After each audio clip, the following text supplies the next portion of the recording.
Bonjour, vidéo sur le storyboard parce que je dois le faire pour mes étudiants. Sur, je vais pas te dire dans quel établissement.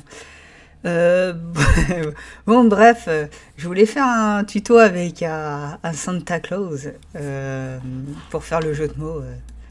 Le jeu de mots, comme c'est Santa, il a un bonnet et que sur ma chaîne YouTube, j'ai 100 abonnés.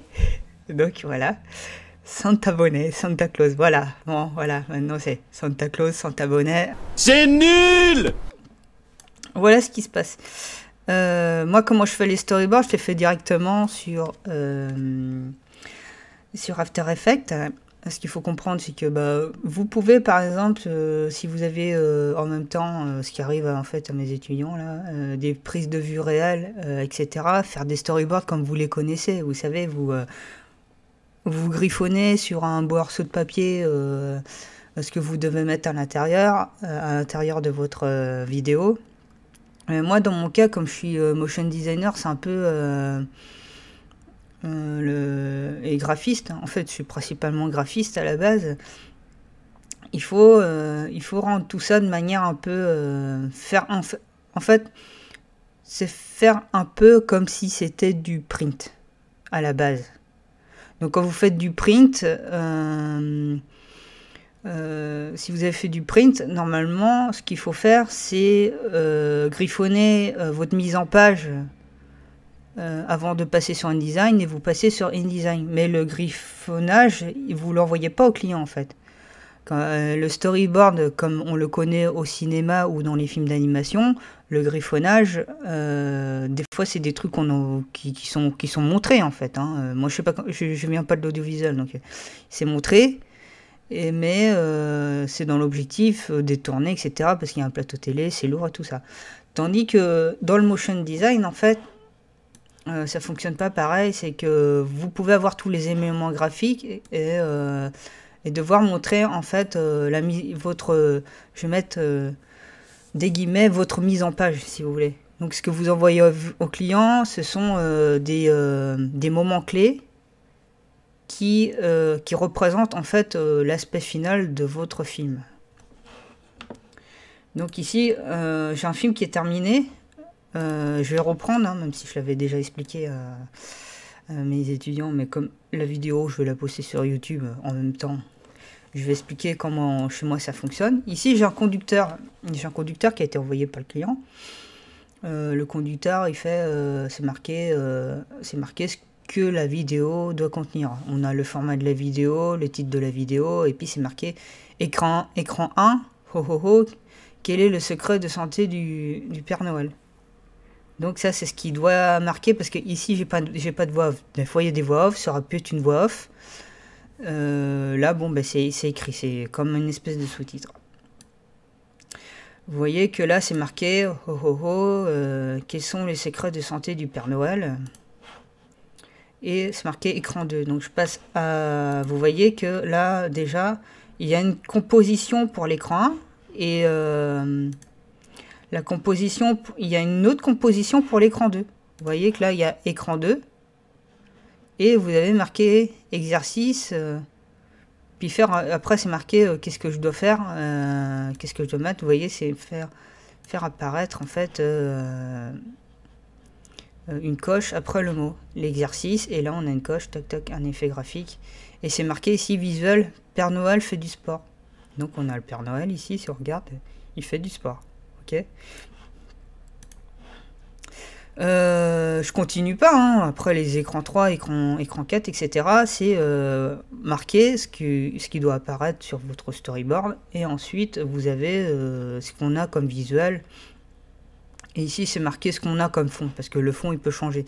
Mais en fait, vous devez mettre ce qui doit être écrit sur vos écrans, les visuels qui doivent apparaître sur votre écran, et éventuellement les actions. Comme une pièce de théâtre, en fait.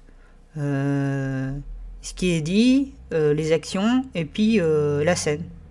Voilà, c'est comme une pièce de théâtre. Donc moi, mon storyboard, il faut que vous imaginiez qu'à la base, parce que là c'est animé, mais qu'à la base c'est pas animé. Donc ça fonctionne de cette manière, admettons. admettons, j'ai fait une composition, hein, je refais, alors, du coup, je vais peut-être enlever cette composition. Je vais refaire, il faut faire une composition qui s'appelle, moi je vais mettre main parce que je viens un peu de l'école Motion Café, donc main ça va être la composition qui va contenir toutes les compositions comme je vous ai montré, hein, tous les écrans. Et dans cette composition, il va y avoir une autre composition qui va s'appeler, moi je les ai appelés slide comme en anglais, mais on peut les appeler écran 1. La taille de l'écran 1, ça va être normalement, c'est pas plus de 5 secondes, hein, c'est à vous de juger. Hop, 5 secondes. Et dans main, je vais mettre l'écran 1. Hop. Et ensuite, je vais faire une autre composition. Admettons que la composition, elle est différente. Je vais mettre écran 2. Hop. Et là, pour l'instant, je reviens sur main et je vais mettre écran 2. Tac. Et je les mets les unes à la suite des autres. Si on veut, pour qu'on se repère, on a le droit de changer le libellé. Hop. Vous voyez que vous pouvez changer de couleur comme ça. Ensuite, dans écran 1, admettons, on a j'ai mon Père Noël là. Alors, je vais chercher le... Je dois voir ça. Vous voyez, dans mon écran, j'ai mon Père Noël. Je l'importe. Toc. Puis on avait dit qu'il était dans une flaque. Hein. Normalement, il y avait dans une flaque, donc on va utiliser les fameuses couches alpha. Ouais, ça c'est pas un truc pour débutants. Hein. Je le publie sur YouTube, mais si vous êtes débutant, vous pouvez quitter la vidéo. Donc voilà, si vous connaissez la couche alpha, ça se fait comme ça, hein, normalement. Tac. Couche alpha. Alors oui, en fait, le truc, c'est que s'il y en a par moment, parce que ça m'arrive hein, d'avoir des... ça m'arrive d'avoir des storyboards d'un tiers. Et généralement, c'est des gens qui connaissent rien au motion design, qui ne peuvent pas commencer par After Effects, puisqu'ils ne connaissent pas After Effects. Donc, ce qu'ils font, c'est que... attends, ça doit être un bleu. Là. Ce qu'ils font, c'est qu'ils m'envoient tout sur Illustrator. Et ça marche très bien. Vous pouvez faire vos storyboards sur Illustrator. Mais moi, je le fais sur After Effects. Je vous explique pourquoi. C'est que... Bon, c'est un violet dégueulasse, mais vous comprenez bien que c'est un bleu, quoi. Alors... Hop. Alors, si vous avez besoin de faire le storyboard, pourquoi faire sur After Effects? Oh j'écris en anglais. Je vais finir ça. Je vais bien finir cette phrase au bout d'un moment. Alors, hop, CTRL-C.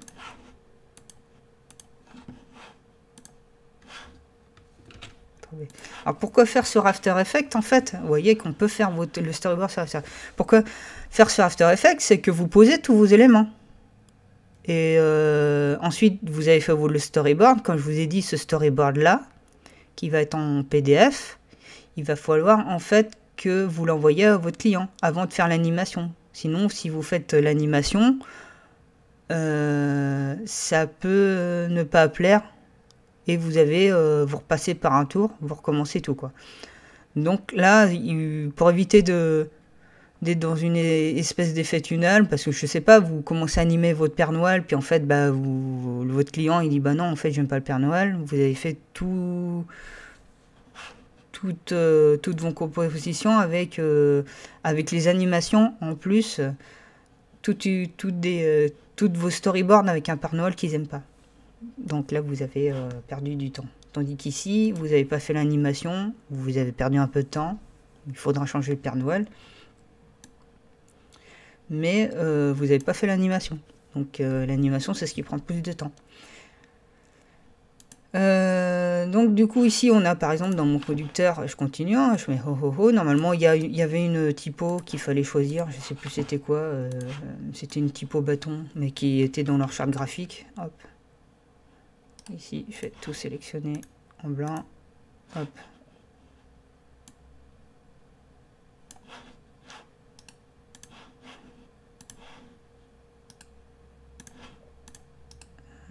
C'est marrant ça. On voit pas le... Quel est le secret du Père Noël? Quels sont les secrets de santé du Père Noël là?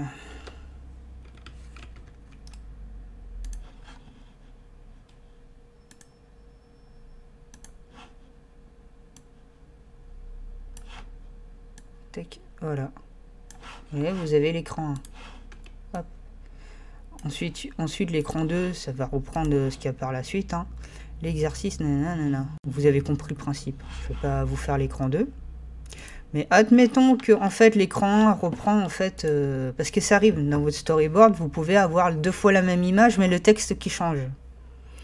Alors ce qui va se passer, c'est que vous n'allez pas vous prendre la tête. Vous pouvez faire comme ça en recopiant-collant. Mais admettons que c'est un peu difficile quand même. Je ne sais pas, ça peut être un peu difficile, vous avez beaucoup d'éléments. On va dire que on va supprimer cet écran 2, mais on va dire que on va reprendre l'écran 1, mais on va juste changer le titre. Parce que comme il y a beaucoup d'éléments derrière, ça va être un peu... bon, au lieu de tout sélectionner, faire un copier-coller, ce qu'on peut faire, c'est complètement copier cette composition et sans se prendre la tête. Ici, je vais faire un clic droit et je vais me mettre... je vais chercher, en fait, faire apparaître la source des calques dans le projet. Hop, tac. Et là, on retrouve écran 1, ici dans l'onglet projet. Je vais devoir dupliquer cet écran-là. Donc, je vais utiliser ici TrueComp Duplicator. Ok. Et là, dans TrueComp Duplicator, pour que vous puissiez dupliquer cet écran-là, là, ici, j'ai mis Increment Last Number. Donc, ça veut dire que il va, ça s'appelle écran 1. Il va la nommer écran 2 tout de suite. Ça, c'est ce que ça veut dire. Mais il faut mettre un suffixe pour qu'on puisse le retrouver là, parce que vous allez avoir 2 écrans. Et même, je crois qu'il vous force à avoir un suffixe. Vous cochez ça, Increment Last. Update expression. Oui, ça c'est pour les expressions. Bon, moi je laisse cocher. Et là, je clique sur Duplicate Select. Je clique. Hop. Et sur le côté, vous avez, c'est marqué écran 2A. Hop. Donc c'est l'écran 2. Alors on va faire partir du principe qu'on a l'écran 2. Hop. Là, je supprime le A. Et je vais dans écran 2. Vous voyez, vous retrouvez la même composition. Et du coup, on peut changer le texte. Hein. On peut changer le texte.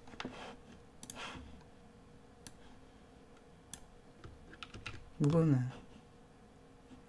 Et là, dans Main, je prends écran 2. Toc. Et je le mets à la suite.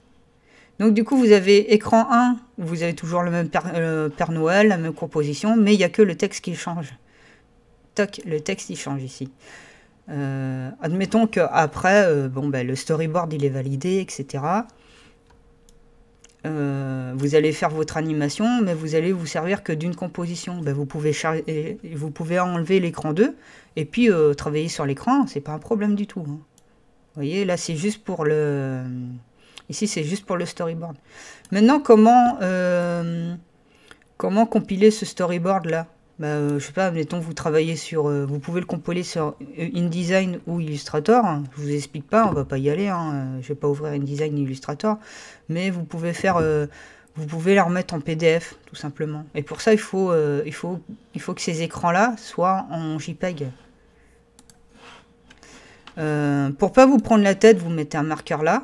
Ça fera votre écran 1. Hop, vous remettez un deuxième marqueur.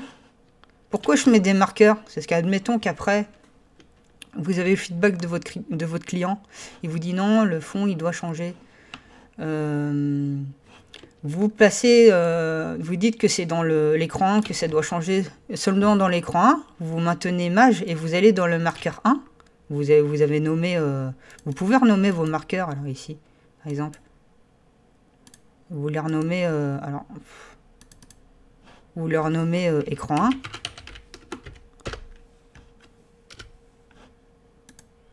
Tac. Et écran 2, etc. Et ensuite, vous naviguez en maintenant mage d'écran en écran, là, tac. Parce que quand vous maintenez mage, il y a un magnétisme qui se fait, vous naviguez d'écran en écran, et puis vous pouvez changer ce que le client il vous demande de changer, en fait. Voilà, c'est à peu près tout. Tac, tac, tac. Et Et maintenant, ça pour le compiler, ben, vous allez dans composition, enregistrer l'image sous fichier ici.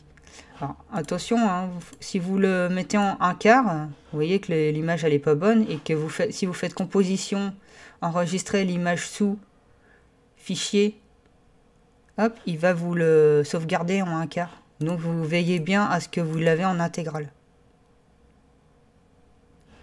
Donc vous faites composition, enregistrer l'image sous fichier. Si vous êtes dans la file de rendu d'attente, normalement vous l'avez ici. Vous pouvez le garder en PSD et le mettre sur InDesign. Là ici, si je clique ici, bah, vous pouvez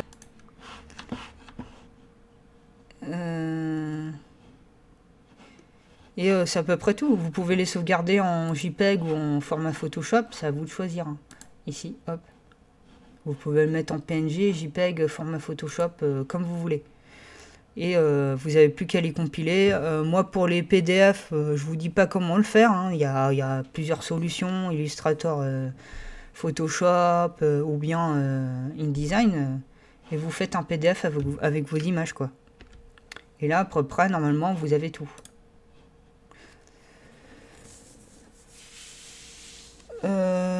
C'est tout ce que j'avais à vous montrer. Hein. Normalement, vous avez TrueComp que vous devez utiliser. Alors moi, il y a des choses qui sont un peu aberrantes et puis qu'on m'a appris. Et que je pense que c'est pas très bon. Et qu'en agence, il y en a certains qui travaillent comme ça. Par exemple, là, je vous ai parlé d'écran 1, écran 2, écran 3. Il y a des gens qui s'amusent en fait à tout mettre sur une même composition. Ils ne séparent pas en fait les compositions. Et je ne sais pas comment...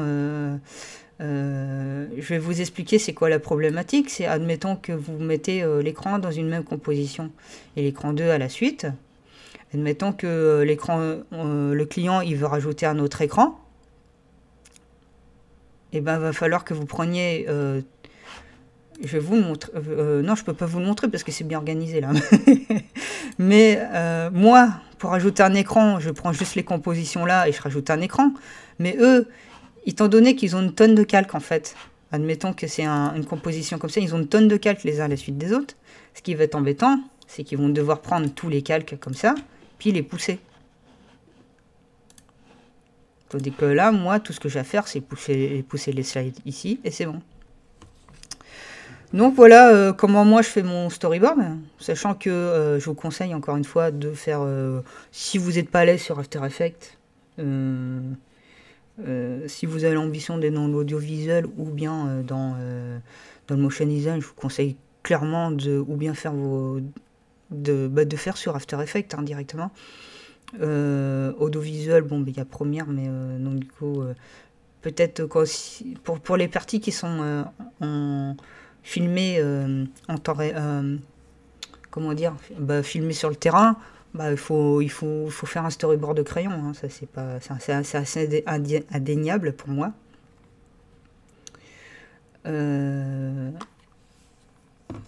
Sinon, ouais, faites sur After Effects, mais dans l'autre cas où vous n'êtes pas à l'aise, actuellement vous n'êtes pas à l'aise, mais que vous connaissez Photoshop ou Illustrator, faites-le sur Photoshop ou Illustrator. En revanche, moi on m'a appris à faire, c'est encore une aberration, quand j'étais en agence, on me l'a appris à faire sur InDesign. Pourquoi je le fais pas sur InDesign? Déjà, essayez de le faire sur InDesign, vous allez voir. Vous allez réussir, hein, même après, une fois que vous voulez le transvaser sur After Effects, comment vous faites? Vous allez voir, c'est un bon courage pour vous. Tandis que si vous le faites sur Photoshop ou Illustrator, il y a toujours moyen de l'importer, ça c'est faisable. Donc si quelqu'un un jour vous dit ouais fais-moi un storyboard sur InDesign, c'est qu'il connaît rien au motion design. Je suis désolé hein, mais c'est le cas. Donc je vais conclure là-dessus et puis ça ira très bien je pense. Si vous avez des questions, n'hésitez pas à me laisser des commentaires parce que peut-être que je suis pas toujours clair. Parce que c'est assez, c'est plus comment dire, c'est plus de la théorie ce que je vais montrer là. Hein. Donc il faut essayer d'assimiler et puis peut-être que je me suis mal exprimé donc laissez des commentaires, dites-moi où vous n'avez pas compris. Et, voilà. Donc je vais vous dire au revoir.